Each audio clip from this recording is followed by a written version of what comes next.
आपके कॉलेज के लोग हो सकते हैं, आपके दोस्त हो सकते हैं, आपकी फैमिली हो सकती है, आपके रिश्तेदार हो सकते हैं, पर आपको पुश करने वाला सिर्फ एक ही होगा, वो आप खुद होगे। आपको खुद के लिए ताली तब बजानी होगी जब कोई नहीं बजा रहा होगा, तभी लोग आपके लिए तब ताली बजाएंगे जब आप फेल भी हो रहे होगे।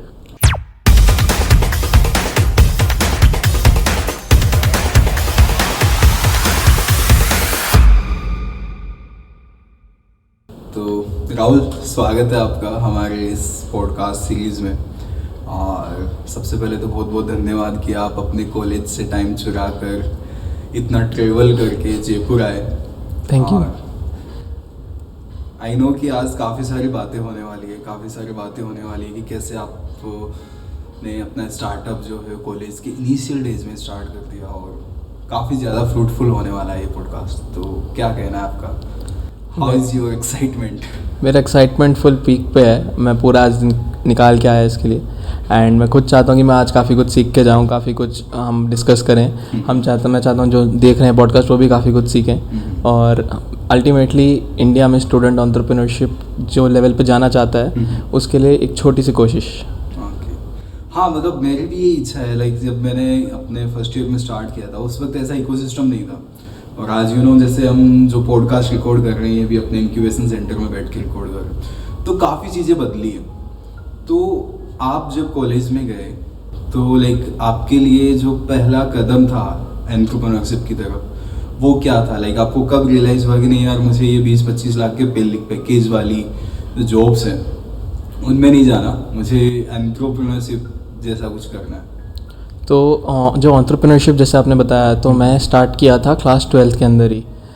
तो मेरे को ट्रेडिशनल पढ़ाई में इतना मन लग नहीं रहा था, तो मैंने एक चीज़ फिगर आउट की थी कि मेरे जस्ट सीनियर्स का एडमिशन हुआ था IITs में, रिज़ल्ट आया था। तो मैंने देखा कि यार ये लोग जो IITs में भी घुस रहे हैं, ऐसा क्या है कि ऐसा क्या अलग कर रहे हैं। तो मैंने सोचा इनको सर्च करता हूँ। अभी रिज़ल्ट आया है सारे बच्चों का, तो ये लोग इंस्टाग्राम अकाउंट बनाए होंगे।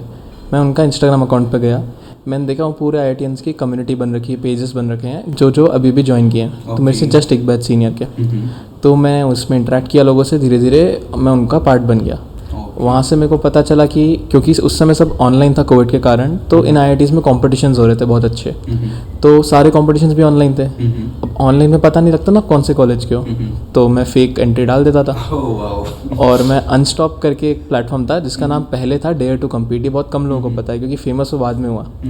तो डेयर टू कम्पीट पे हम लोग अपनी टीम बनाते थे, जिसमें मैं होता था 12th का, बाकी मैं कॉलेज के लोग ले लेता था, MTech के, MBA के, हर मतलब मैंने बहुत सारी टीम्स के साथ काम किया है। और हम कॉम्पिटिशन में पार्ट लेते थे। तो IITs, NITs, IIM सबके कॉम्पिटिशन में पार्ट लिया, सेल्स, मार्केटिंग, मैनेजमेंट, हर डिफरेंट रोल्स के क्रॉस। तो उसमें फिर एक आइडिया भी डेवलप किया, इसका नाम आर्टल था, जो हैंडीक्राफ्ट सेक्टर को रेवोल्यूशनाइज करने के लिए था इंडिया के। उसमें हमने थोड़ा अच्छा प्रोग्रेस किया, कॉम्पिटिशन में भी लेके गए। धीरे धीरे मैं सीखता गया कॉम्पिटिशन्स के थ्रू, मेरे को फीडबैक मिलता गया, मैं अपने ऊपर इम्प्रोवाइज़ करता गया कि यहाँ पे मेरे को ये सीखना मिला, नेक्स्ट कॉम्पिटिशन में वो बेटर किया, फिर यहाँ सीखा वो बेटर किया। ऐसे करके मैं धीरे धीरे सीखता गया। फिर एक एग्ज़ाम का टाइम आ गया कि बोर्ड एग्ज़ाम्स आ गए, कॉम्पिटिटिव एग्ज़ाम्स आ गए, तो तब मैंने बंद कर दिया 3-4 मंथ्स के लिए। देन कॉलेज में आती फिर मैंने रिज्यूम कर दिया।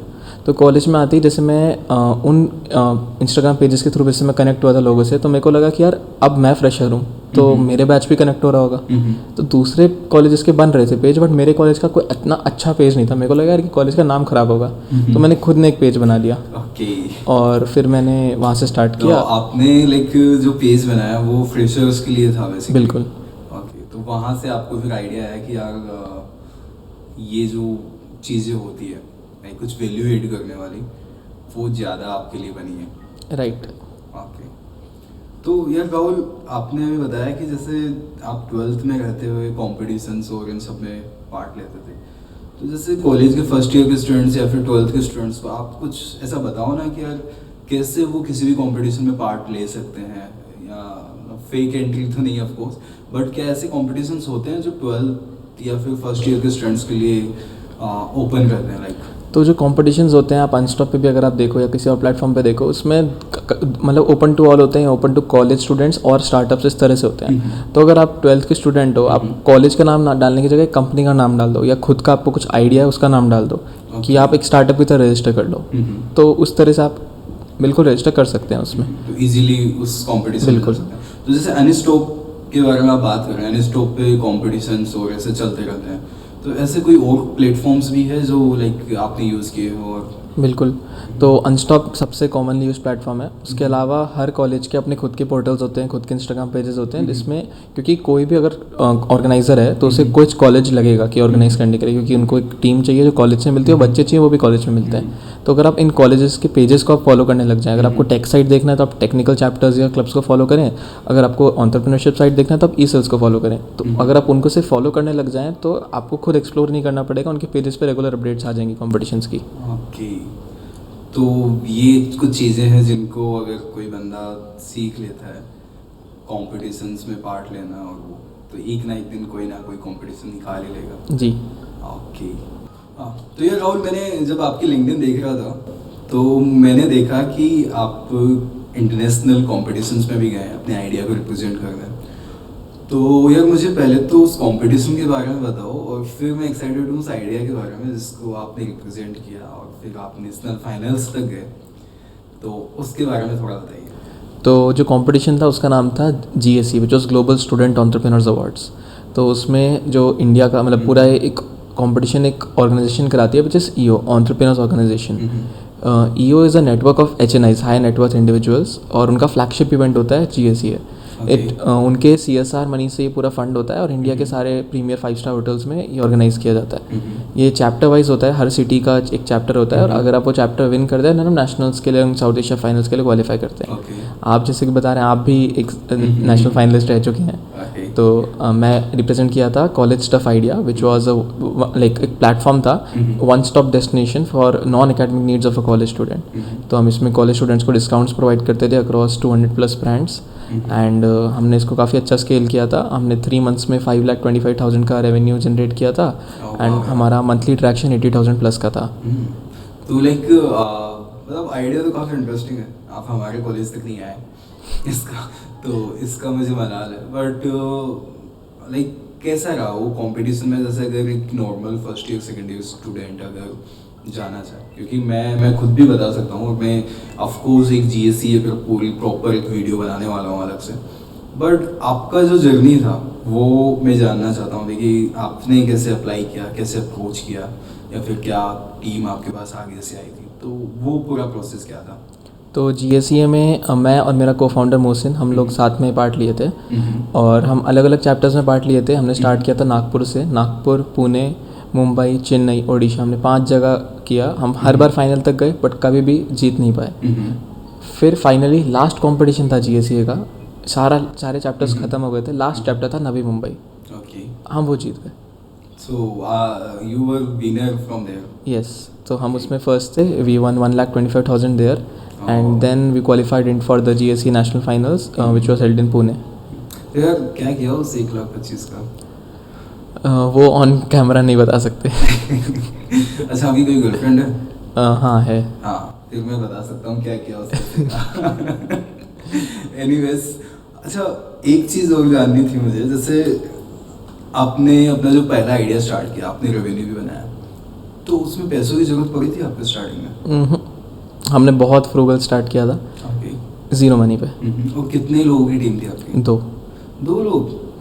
और मार्केटिंग से लेके हर चीज़ आप लोग? यस, क्योंकि कॉम्पिटिशन्स के थ्रू इतना एक्सपीरियंस हो गया था हमें कि हम हर वर्टिकल का एक डिसेंट आइडिया था हमें, तो इनिशियल 0 to 1 जर्नी हम खुद ही कर सकते हैं हर फ्रंट पे, तो उतना आइडिया हमें लग गया था। मोर ओवर एक चीज़ और थी कि वो कंपटीशन में मेरे को एक चीज़ काफ़ी अच्छी लगी कि सारे लोग मुझसे बड़े थे। मैं लाइक अकेला इंसान था जो 18 साल का था, बाकी सब 18+ थे, मतलब 19, 20, 22।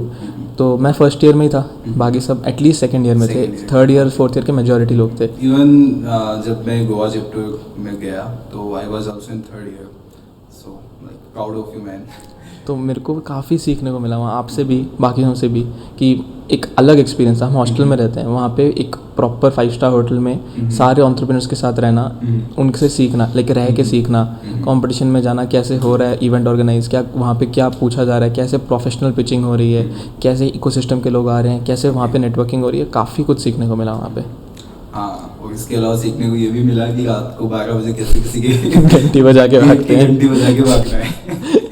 ओके, हाँ, तो मतलब होता है ना यार कि सीखना हमेशा एक प्रोसेस होती है। जैसे मुझे मोटिवेशन मिला ये देख के कि यार मतलब वहाँ पे 26 साल के लोग भी थे, 28 साल के लोग भी थे, जिस कंपटीशन में मैं था वहाँ पे 18 साल 19 साल के लोग भी थे। तो इट वाज लाइक कि मुझे कहीं ना कहीं लगता था कि यार मैं बहुत लेट हो गया। तो मुझे ये रियलाइजेशन हुआ कि नहीं यार, अभी सही टाइम है, this is the right time और राइट प्लेस।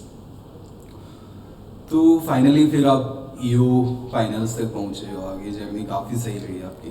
तो एक चीज़ और है, जैसे कॉलेज लाइफ जो होती है, जैसे आप अभी साउथ में वीआईटी में पढ़ रहे हैं और जयपुर में आप रहते हैं, और तो इस पे लाइक आप जब स्टार्टअप आइडिया पे काम करते हैं तो कहीं ये जो डेस्टिनेशन होती है, जैसे राजस्थान होना, अलग स्टेट होना, ये कहीं पे बैरियर बनता है क्या?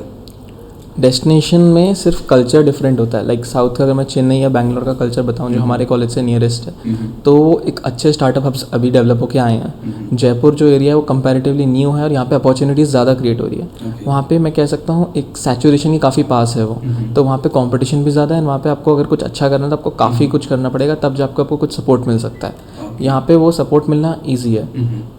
बस ये कल्चर का मेजर डिफरेंस है। बाकी आप काम अगर अच्छा करें तो आप कहीं पे भी सक्सेसफुल तो हो ही सकते हैं। ओके, तो अच्छा, जिस आइडिया पे आप काम कर रहे थे, जैसे कॉलेज के फर्स्ट ईयर में आपने जो स्टार्ट किया कॉलेज स्टफ, तो अभी भी उसी पे काम कर रहे हैं आप? नहीं, हमारा लाइक मैं और मेरे को फाउंडर अभी भी साथ में काम कर रहे हैं, बट कॉलेज स्टफ अभी हमने होल्ड पे डाल दिया गया है क्योंकि हम कुछ न्यू चीज़ एक्सप्लोर कर रहे हैं। हमने सोचा कि उस आइडिया में हमें दो एक लाइक प्रॉब्लम्स थी। एक कि हमारे पास हम फंडिंग रेज नहीं करना चाहते थे, तो हमारे पास मनी नहीं था टू स्केल इट अप, क्योंकि अगर एक B2C oriented D2C oriented business है जिसमें हम पार्टनर कर रहे हैं दूसरे ब्रांड से एंड पूरा गेम कम्युनिटी पे चल रहा है, so we need funds to scale it up. Exactly. और कॉलेज स्टूडेंट्स को ओरिएंट कर रहा है, तो हम फंडिंग रेज नहीं करना चाहते थे, हम खुद से एक्सप्लोर करना चाहते थे।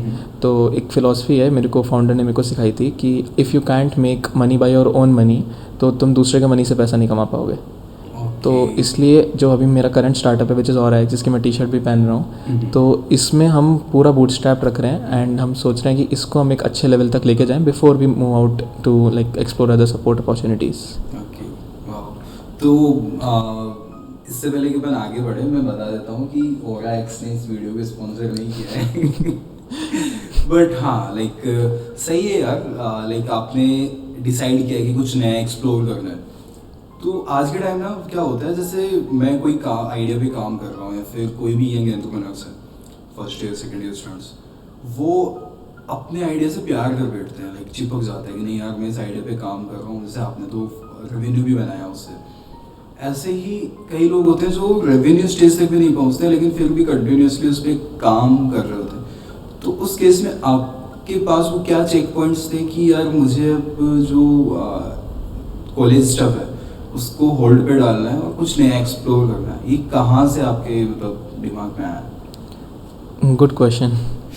तो हमने क्या देखा ना कि कॉलेज में एक जनरल प्रॉब्लम, क्योंकि कॉलेज स्टफ था कॉलेज स्टूडेंट्स के लिए, तो हम कॉलेज स्टूडेंट मार्केट को हम काफ़ी अच्छी तरह जान गए, उनके माइंडसेट को, और हम एंटरप्रेन्योरशिप साइड से आते हैं तो हमें समझ आता है कि भाई इसका क्या बैकग्राउंड है रिलेटेड टू एंटरप्रेन्योरशिप।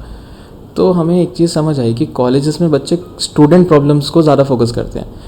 एक कॉमन चीज़ें होती हैं कि शटल सर्विस, कॉलेज में खाना नहीं मिल रहा, कॉलेज में बुक्स की दिक्कत हो रही है, कॉलेज में सामान, तो ये सबसे रिलेटेड कॉलेज प्रॉब्लम से रिलेटेड लोग आइडिया सोचते हैं। पॉइंट ये है कि आप एंटरप्रेन्योरशिप साइड जा रहे हैं तो आप कॉलेज से रिलेटेड चीज़ें सोच रहे हैं। अगर आप कोर्सेज और अपना एकेडमिक साइड जा रहे हैं तो भी आप जो कॉलेज सिखा रहे हैं उसके अकॉर्डिंग चल रहे हैं। जैसे ही कॉलेज ख़त्म होगा, चाहे आप एंटरप्रेन्योरशिप कर रहे हैं चाहे आप एकेडमिक्स कर रहे हैं, आपको अनलॉक होगी इंडस्ट्री। तब आपको पता लगेगा कि इंडस्ट्री तो बिल्कुल अलग है, जो आपने सीखा वो इंडस्ट्री में काम नहीं आ रहा, वहाँ तो कुछ और ही चल रहा है। अगर आप जो स्टार्टअप आप सोच रहे हैं, ये आइडियाज़ तो कब के ख़त्म हो गए हैं। इंडस्ट्री को डिमांड कुछ नई चीज़ों की है, न्यू इनोवेशन की है कि आप क्या ऐसा वैल्यू ऐड कर रहे हैं। तो एक ही चीज़ है कि आप इंडस्ट्री से अप टू डेट रहें। वो आपको कॉलेज अप टू डेट नहीं कराएगा, आपको खुद रीड करना पड़ेगा, खुद एक्सप्लोर करना पड़ेगा अपॉर्चुनिटीज़ को, बहुत एक्टिव रहना पड़ेगा हमेशा कि भाई कुछ अच्छी चीज़ आए तो मैं होऊंगा पहले लेने वाला।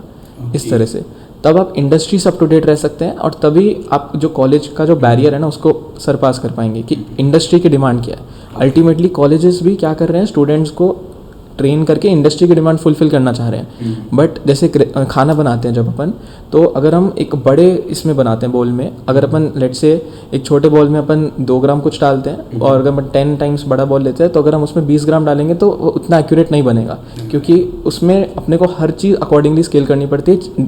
कह सकता हूँ रेसिपी फट जाती है। सिमिलरली जब कॉलेज में ज़्यादा बच्चे आ जाते हैं तो उनका ट्रेनिंग फट जाता है, इसलिए इंडस्ट्री डिमांड फुलफिल नहीं हो पाती।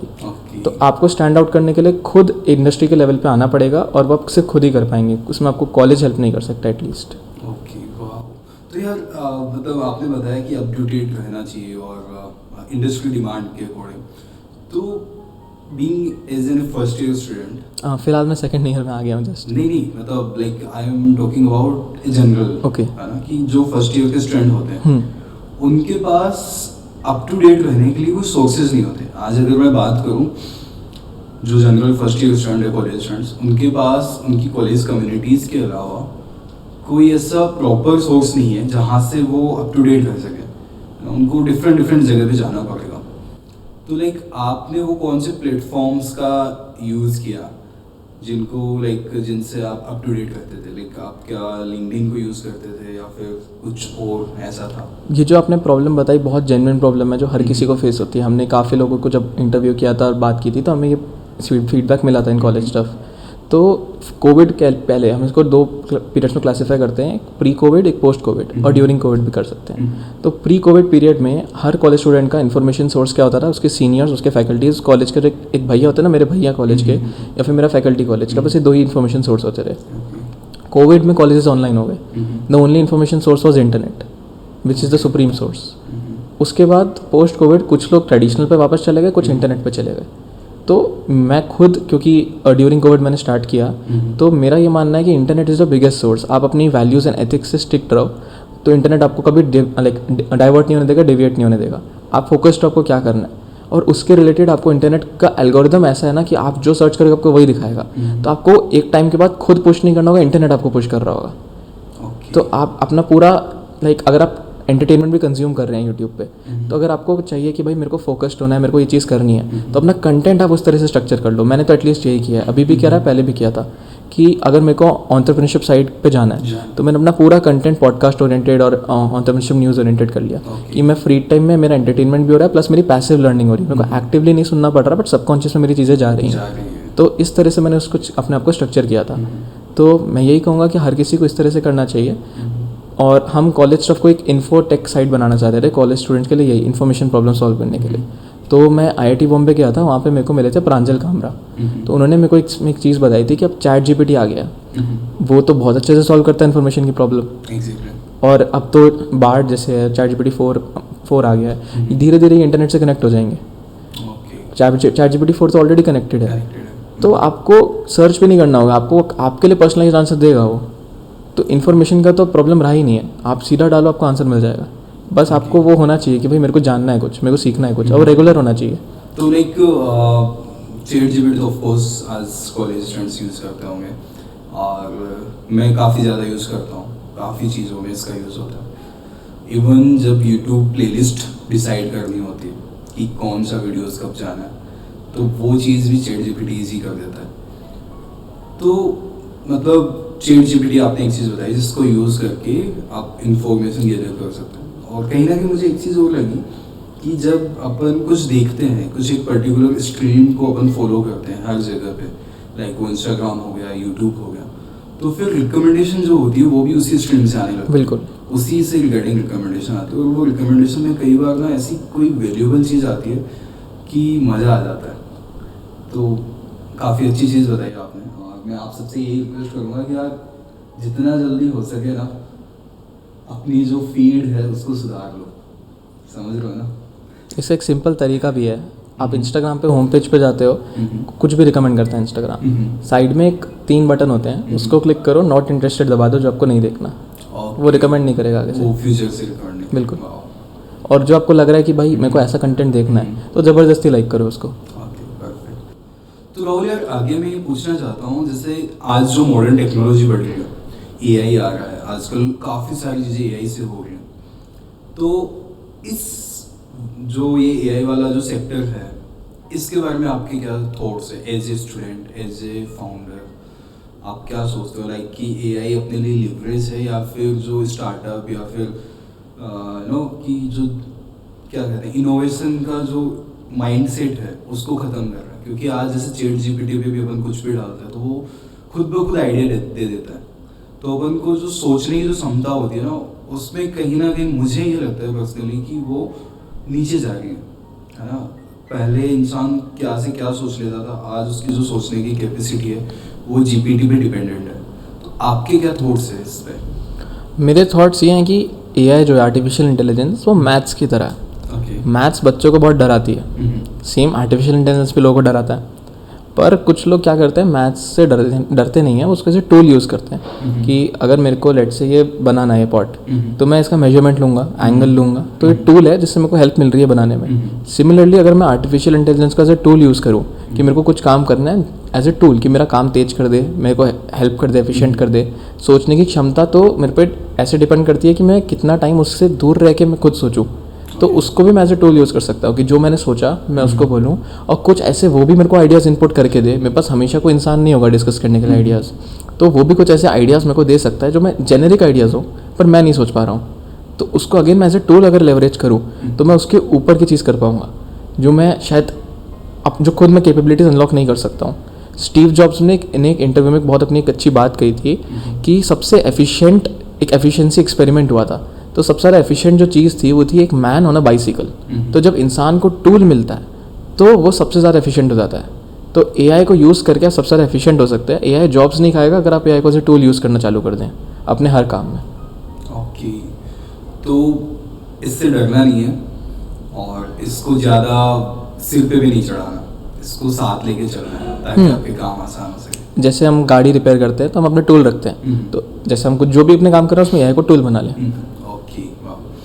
तो यार इसके अलावा मुझे ये भी जानना था कि आज जब आप कॉलेज में रहते हो तो कॉलेज में पढ़ाई करना पड़ता है, असाइनमेंट्स भी सबमिट करना है, 75% अटेंडेंस भी रखनी है। तो ये सारे जुमलों के बाद में आप अपने स्टार्टअप के लिए टाइम कब निकालते हो? मैं स्टार्टअप के लिए ही टाइम निकालता हूँ, अगर कुछ टाइम बचता है तो उधर देता हूँ क्योंकि मेरे लिए प्राइमरी यही है। मेरे को पता है कि मैं अगर असाइनमेंट घिस रहा हूँ या लिख रहा हूँ उससे कोई फ़ायदा नहीं होने वाला है मेरे को अल्टीमेटली। ये कॉलेज अथॉरिटीज़ को भी पता है, ये सबको पता है, बट मेरे को ऑनेस्टली पता नहीं कि ऐसा क्यों होता है। एटलीस्ट अगर कोई इंसान दूसरी जगह कुछ कर रहा है तो उसका एग्जाम्शन तो देना चाहिए एटलीस्ट, अगर वो कुछ मीनिंगफुल कर रहा है। पर फिर भी ऑफकोर्स टाइम निकालना पड़ता है, अटेंडेंस मैनेज करनी होती है, तो क्लास में जाके भी काम स्टार्टअप का कर लो। अच्छा, तो आप पढ़ाई कब करते हैं एग्ज़ाम के लिए? जब फ्री टाइम मिल जाए, जो कम मिलता है। एग्ज़ाम से एक दिन पहले? एक रात पहले। ओके तो ये है आपका राज। तो एक चीज़ और थी, जैसे आपने बताया पढ़ाई आप एक रात पहले करते हैं, तो बाकी टाइम स्टार्टअप को ही ऑफकोर्स आप डेडिकेट करते हैं। फिर जो आपकी बाकी जो लाइफ है, जैसे आपने बताया कि गर्लफ्रेंड भी है, उसको टाइम कब देते हो? उसको टाइम जब भी बीच में थोड़ा टाइम मिला तो वही उसका ही टाइम है जो है। स्टार्टअप पर्सनल लाइफ और प्रोफेशनल लाइफ को भी मैं मिक्स नहीं करता, दोनों को सेपरेट रखता हूँ। ये भी मेरे को फाउंडर मोहसिन ने सिखाया है, तो मैं कभी मिक्स नहीं करता। पर ऑफ कोर्स दोनों चीज़ें मेरे लिए इंपॉर्टेंट है। मेरी 2 गर्लफ्रेंड्स हैं, एक मेरा स्टार्टअप, एक मेरी जो गर्लफ्रेंड है ही, गुस्सा मत होना ठीक है, पर मैं दोनों को अच्छे से टाइम दे देता हूँ। दोनों को बराबर टाइम देते हो? हाँ। तो like she is also in your college? No, she is from my city, Jaipur only, पर मेरे कॉलेज से नहीं है। नाम उसका नाम अंजलि है एंड वो MBBS कर रही है। So you have a proud doctor to be in future? Kind of. सही है यार। राहुल, काफ़ी मज़ा आया आपसे बात करके, और आई होप कि जो ये लर्निंग्स हैं ये हर किसी के काम आए। और कुछ चीज़ें एज ए बड़े भाई, या फिर जो आपने पिछले 12 और उसके बाद में जो फेस देखा और उससे जो सीखा, उससे कुछ लर्निंग्स अगर आप शेयर करना चाहो तो? उससे मेरी लर्निंग्स अगर मैं शेयर करना चाहूँ किसी के साथ तो यही है कि आपको रोकने वाले बहुत लोग होंगे। आपके कॉलेज के लोग हो सकते हैं, आपके दोस्त हो सकते हैं, आपकी फैमिली हो सकती है, आपके रिश्तेदार हो सकते हैं, पर आपको पुश करने वाला सिर्फ एक ही होगा, वो आप खुद होगे। आपको खुद के लिए ताली तब बजानी होगी जब कोई नहीं बजा रहा होगा, तभी लोग आपके लिए तब ताली बजाएंगे जब आप फेल भी हो रहे होगे। ओके। तो खुद के लिए ताली बजाना कभी नहीं रोकना है, और हमेशा अगर आपको कुछ करना है तो डेली उठ के बस खुद को एक क्वेश्चन पूछो कि मेरे को क्या करना है, क्यों करना है और कैसे करना है, बस। ओके। तो डेली उठ के आप ये क्वेश्चन पूछो और अपना काम करने लग जाओ। ज़्यादा सोचोगे तो भी दिक्कत है, काम करो। तो खुद को सवाल करो और काम करो। Okay, thank you so much Rahul. Okay, तो राहुल यार ये काफ़ी कठिन है ना कि पढ़ाई के साथ में स्टार्टअप करना और उसमें अपना ध्यान देना, और इस जर्नी में काफ़ी सारे लोग आपकी लाइफ में आए होंगे, आई होप, जिन्होंने आपको बहुत कुछ सिखाया होगा। तो ऐसे कुछ लोगों के बारे में मैं जानना चाहता हूँ जिन्होंने आपको कुछ सिखाया हो, और ऑफ कोर्स उन लोगों से मैं मिलना भी चाहूँगा। तो मैं कुछ लोगों के नाम लेना चाहूँगा।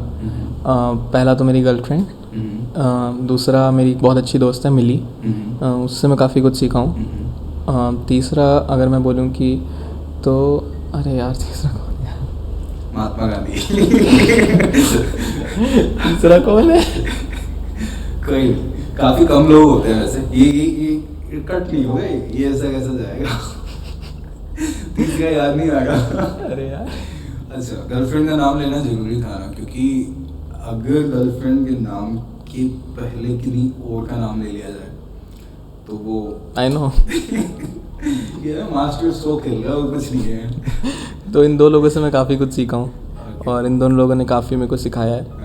उसके अलावा मेरे जितने भी दोस्त हैं, मैं हर दिन किसी ना किसी से सीखता हूँ। मेरा कोई भी ऐसा रिलेशन नहीं है लाइफ में जिससे मैं कुछ सीखता नहीं हूँ। तो मेरा मेथडोलॉजी यही है, अगर कोई मुझसे पूछे कि एंटरप्रेन्योर क्यों बनना है, तो सीखने के लिए, कि मेरे को एक चीज़ पे स्टिक नहीं रहना, मेरे को कंटिन्यूसली सीखते रहना है। ओके, तो हाँ, लाइक ये तो है कि अगर आप स्टार्टअप वर्ल्ड में आना चाहते हो और आप ये मान के तीसरा मेरा भाई, उसने मेरे को इन दोनों से ज़्यादा सिखाया है।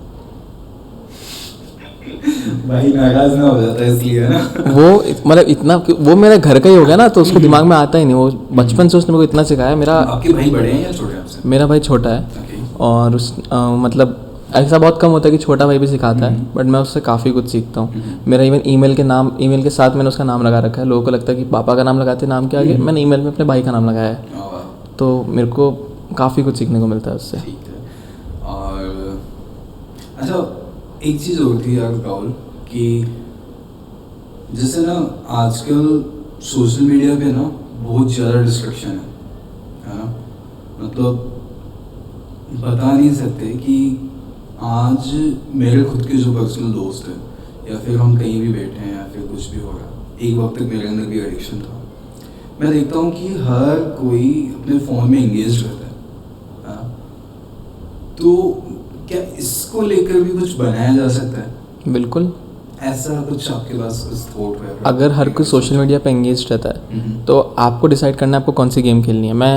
मेरे को गेम खेलना बहुत पसंद है, तो अभी मैं वैसे वो जो गेमिंग है वो छोड़ चुका हूँ। मैं एंटरप्रेन्योरशिप को गेमिंग समझता हूँ, मेरे को गेम लगता है। तो सोशल मीडिया पर अगर लोग स्ट्रिक्ट रहते हैं, बहुत एंगेजमेंट है उधर, तो मैं उसको गेम की तरह लेता हूँ कि क्या मेरे को ऐसा देखना रहता है कंटेंट, या मेरे को कंटेंट बनाना है, या मेरे को इनको मतलब देखना है कि भाई कैसे मैं इससे वैल्यू निकाल सकूँ। तो जो हमने पेज बनाया था वो भी इसी माइंडसेट से बनाया था कि उससे मैं वैल्यू निकाल सकूँ। ओके।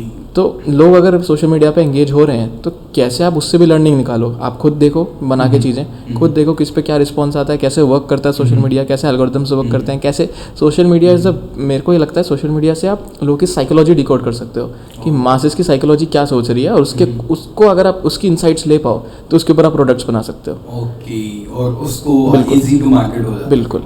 तो instead of being a user आप उसको इस एंगल से देखो कि आप उसको लेवरेज कैसे कर सको, उसको भी एज ए टूल कैसे यूज़ कर सको। मेरा माइंडसेट सिंपल ये रहता है कि सोशल मीडिया, एआई, इन सबको आप यूज़ करो और लोगों को साथ लो। लोग कभी कभार उल्टा करते हैं, इन सबको साथ रखते हैं, लोगों को यूज़ करते हैं, तो वो गलत हो जाता है।